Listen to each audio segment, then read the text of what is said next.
Hoy me gustaría que charlemos sobre escuchar la voz del buen pastor.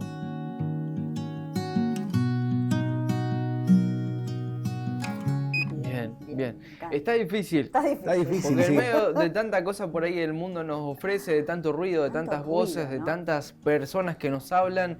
He hablado con Dios de esto, Señor, ¿cómo hago para distinguir?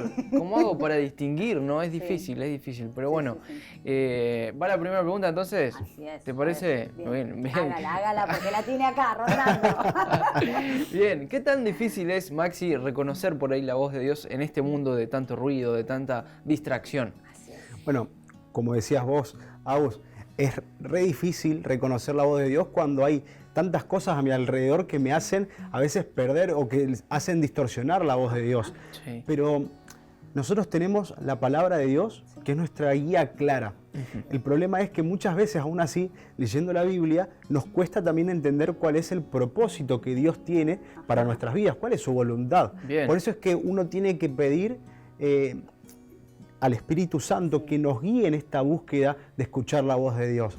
Y de esa manera es cuando Él nos va a hablar a nuestro corazón, cuando uno lee y dice, esto es para mí, esto es lo que yo necesitaba. Bien, perfecto, genial. Bueno. ¿Cómo describe la Biblia, Maxi, precisamente a la voz del buen pastor para que la podamos diferenciar de todas estas voces que todo el día nos están avasallando? Bueno, en el Evangelio de Juan, Jesús se refiere a sí mismo como el buen pastor.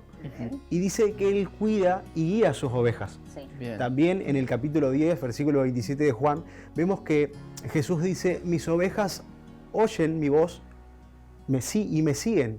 Yo las conozco y ellas me siguen. Así dice el versículo. Bien. Y esta metáfora revela la relación íntima y protectora que Jesús tiene con nosotros, de cercanía, de cuidado, de protección, ¿no? Bien, genial, está bueno. ¿Y por qué es importante que nosotros reconozcamos esa voz, si lo que Dios tiene para decirnos hoy? Bueno, yo creo que es importante entender que Dios quiere tener un vínculo con nosotros, que Él se quiere comunicar. Ajá. Y por eso es que justamente nos guía a tomar buenas decisiones, nos consuela, nos ayuda a discernir lo bueno y de lo malo, ¿no? Pero Él nos lleva a cumplir siempre nuestro propósito en nuestra vida. Por eso es importante escuchar su voz y caminar bajo el consejo para alcanzar también, no solamente este propósito, sino también la plenitud que Él desea para nuestras vidas.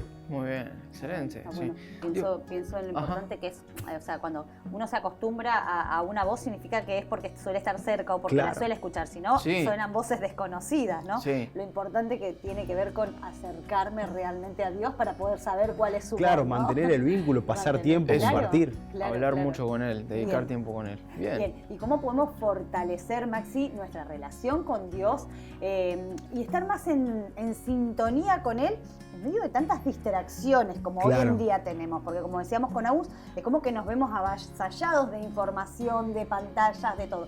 ¿Cómo podemos estar más en sintonía con Dios para reconocer esa voz precisamente de la que hablábamos recién? Bueno, siempre decimos que es importante orar, que es importante leer la Biblia, pero quisiera salir un poco de eso y como dar otros tips, por así decirlo, ¿no? Para poder fortalecer justamente esta dependencia en Dios. Yo creo que es importante rodearse de gente que nos ayude a acercarnos a Dios, ¿no? Bueno. Gente que comparta nuestra misma fe, que tenga las mismas ganas de agradar a Dios. También podemos decir, por ejemplo, tomar hábitos. Hábitos que nos ayuden a acercarnos más a Dios. Por ejemplo, a mí me gusta escribir. Entonces, yo lo que hago a la hora de escribir es escribir, digamos, mis preocupaciones, como mis oraciones, digamos, y después las hago canciones, porque también me gusta hacer música. Entonces, de esa manera, yo estoy haciendo algo que me gusta y también me estoy acercando a Dios a través de mis dones y mis talentos, por ejemplo. Muy bien, excelente. Es como empezar a apagar un poco también los ruidos y concentrarnos en cosas que nos conecten más con Dios, ¿no? Justo ayer en una charla que tuve en un grupo, una persona que incluso no cree en Dios, me dijo, yo tomé la opción de cortar internet en mi casa, porque yo venía del trabajo, mi esposa también, y estábamos todo el tiempo con las pantallas hasta antes de irnos a dormir. Y dice, y es asombroso como volvió las charlas entre nosotros, volvió la lectura. Me dice, empecé a ver que podíamos hacer un montón de cosas que no estábamos haciendo por ahí por solo dejarnos guiar todo el tiempo con pantallas, ¿no? Así que me encantó esto de poder buscar las formas de conectarnos con Dios, ¿no? Y a veces necesitamos como apagar un poquito ese ruido que nos rodea. Muy bien, excelente, es bueno saberlo. Y Maxi, ¿tenemos frase para esta charla? Tenemos. Podemos decir que escuchar la voz de Dios nos va a permitir alcanzar la plenitud que Dios desea para nuestras vidas. ¿Qué les parece? Muy bien, excelente. Es bueno saberlo, Buena frase. Gracias, Maxi. Gracias, Maxi.